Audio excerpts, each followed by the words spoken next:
여러분 안녕하십니까? 네, 주님께서 우리에게 가르쳐주신 기도문 계속 살펴보고 있습니다.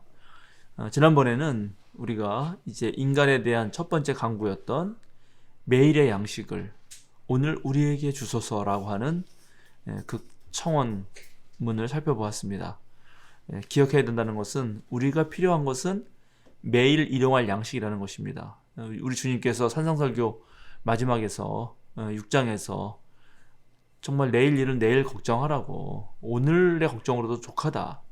그리고 실제적으로 필요한 의식주와 관련된 것들은 너희가 하나님의 나라의 일을 열심히 한다면, 그것을 소망으로 가지고 열심히 한다면은 정말 그 나머지는 하나님께서 다 알아서 해주실 거라고 그렇게 이미 다 말씀하셨기 때문에 실제로 일용할 양식에 대하여서 특별히 어떤 면에서는 기도할 필요도 없죠. 그러나 그렇게 매일의 양식을 달라고 기도했던 그 사람들의 절박함을 우리는 기억해야 됩니다. 그래서 그 기도가 오늘 나에게가 아니고 오늘 우리에게라는 사실을 기억하시고요. 우리는 하나님의 일을 열심히 하는 그것이 결국은 나뿐만 아니라 모든 사람에게, 또 모든 사람뿐만 아니라 모든 생명체가 원래 가지고 있는 그 생명을 누리게 하는 기도라고 하는 사실을 여러분은 기억해 주시면 고맙겠습니다. 자, 그 다음에 이어서 오늘 우리가 우리에게 잘못한 사람을 용서해 준 것 같이 우리 죄를 용서하여 주시고 라는 기도문이 있습니다. 그런데 여기에 잘못한 사람 또는 우리의 죄를 할 때 그 죄, 잘못이라고 번역되어 있는 원래 원문, 특별히 마태복음에서는 그건 우리의 빚입니다. 빚. 그러니까 우리가 우리에게 빚진 자를, 그러니까 나한테 돈을 꾸어간 사람, 나한테 곡식을 꾸어간 사람, 뭐 그런 사람을 그 빚을 탕감해 준 것 같이 우리의 빚을 탕감해 주십시오라고 기도하는 것입니다. 실제로 이것이 빚이라고 하는 사실을 모르는 분들이 너무나 많아요. 늘 우리는 아주 개인적인 죄 또는 도덕적인 범죄에 우리가 하나님 앞에서 비양심적으로 행동했던 것, 나쁜 생각을 하거나 또 험악한 욕설을 하거나 뭐 이런 죄들로 생각했는데 예수님이 하셨던 기도의 1차적인 그 기도는 바로 빚이라고 하는 것입니다. 특별히 이것은 우리가 다 잘 알고 있는 구약의 희년 또는 안식년, 이런 개념들이 있잖아요.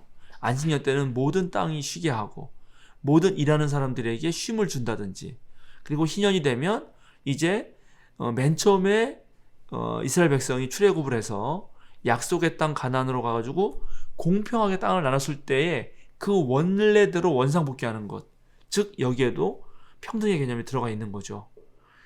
그런데 왜 그렇게 평등한 삶을 추구했던 이스라엘 공동체가 그렇게 살지 못하고 예수님 시대에 빚과 관련된 이야기들이 나올 수밖에 없었고, 예수님도 빚에 기대어 지금 기도를 하고 있는가를 우리가 알아봐야 됩니다.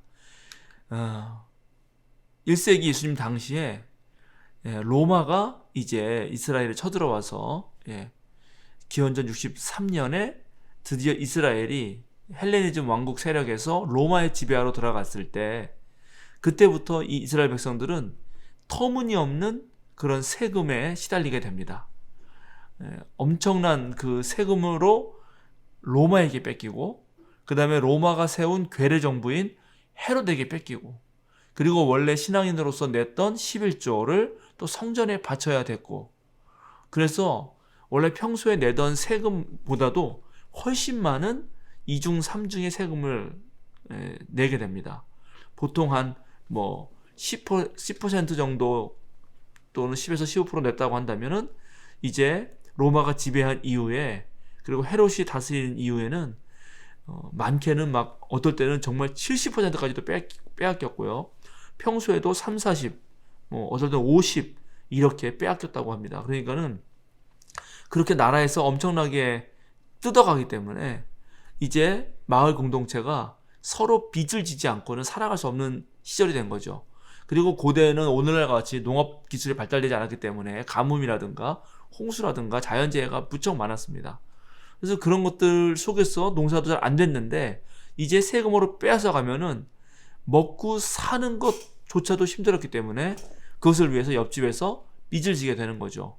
그런데 또 고대에는 이자율이 3, 40% 정도 됐습니다.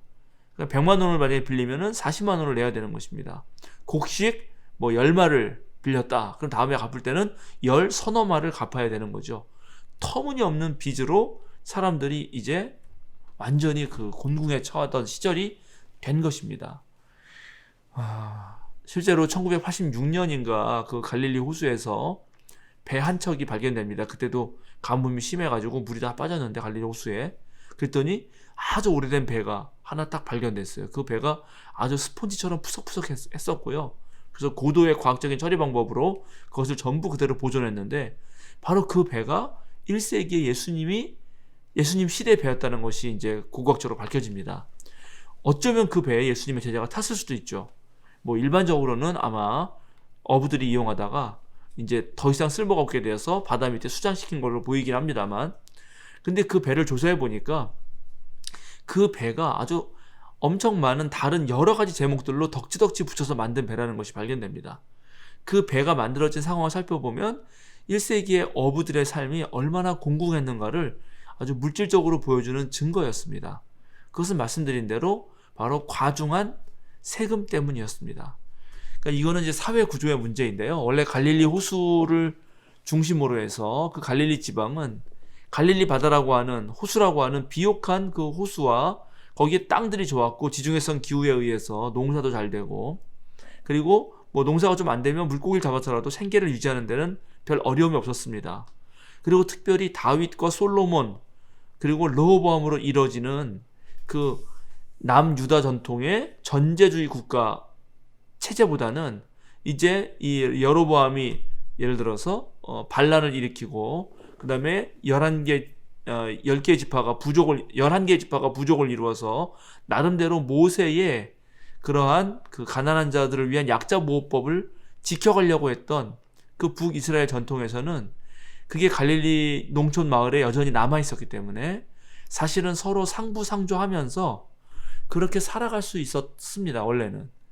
그런데 이제 로마가 침공하고 또 로마가 자기네들이 너희들을 보호한다는 명목으로 모든 제국주의 국가가 그러지만 엄청난 세금을 뜯어갔고, 또 그 로마에 잘 보이려고 했던 헤롯의 그런 가렴주구 때문에 이제 마을 공동체의 인심이 흉흉해지고 서로 빚을 지고 빚을 못 갚으면서 아주 심각한 문제가 발생하는 거죠. 그럴 때 바로 예수님은 이제 그 마을 공동체를 회복하고 싶으셨던 것입니다. 그래서 어떻게 다시 한번 함께 잘 사는 공동체가 될까를 꿈꾸셨던 거예요.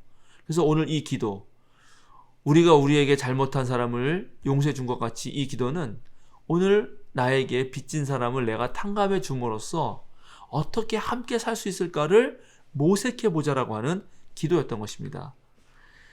그래서 이 기도는 나보다 훨씬 더 어려운 사람, 그런 사람들을 내가 품겠다고 하는 거죠. 그래서 이 기도의 뜻을 좀 우리가 생각해 보자면 이렇게 하는 거죠. 하나님, 만약에 하나님 앞에서 우리가 저지른 모든 잘못들, 그런 것들을 하나님이 다 용서해 주시고 나를 하나님이 좀 받아주십시오라고 그렇게 내가 기도를 하려고 한다면 우리가 먼저 나서서 우리보다 못한 사람들을 내가 좀 받아들이는 그런 사람이 되어야겠죠? 라고 다짐하는 기도였던 것입니다.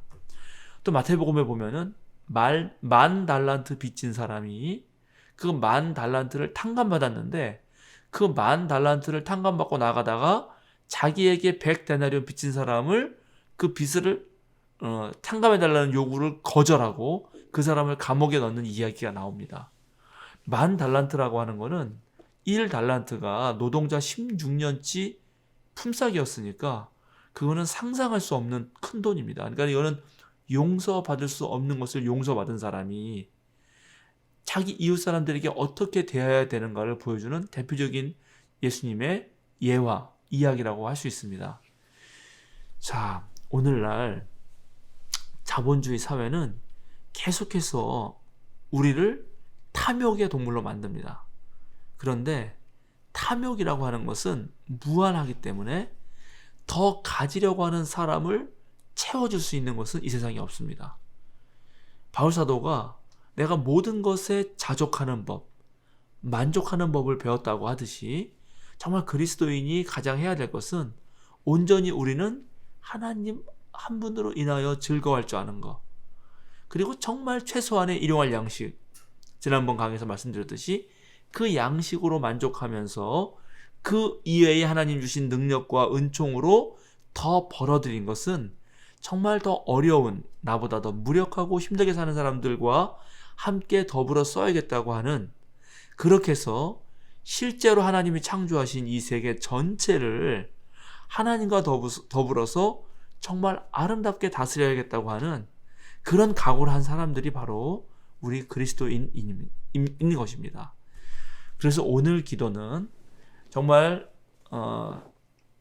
나에게 잘못한 사람들을 내가 품어주는 그런 다짐의 기도이고, 동시에 그런 마음을 가질 때 우리가 하나님의 아들딸이 되고 하나님의 아들딸로서 하나님을 닮은 자가 되고 또 원래 우리에게 주어주셨던 하나님의 형상을 드러내는 것이다라고 우리는 말할 수 있겠습니다.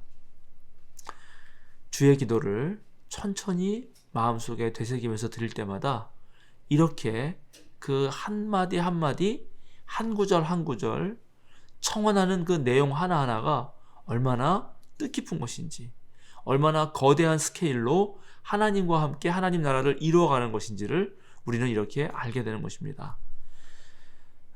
우리가 일상을 살다 보면 매우 작은 일에도 쉽게 화내고, 그리고 별거 아닌 일에도 상대방에게 모욕적인 언사를 한다든지 또 금방 토라지고 불평불만을 하게 되는데, 우리 그리스도인들은 좀 더 넓은 마음을 가지고 그 어떤 사람도 품어 안겠다 하고 하는 그런 위대한 꿈을 꾸었으면 좋겠습니다.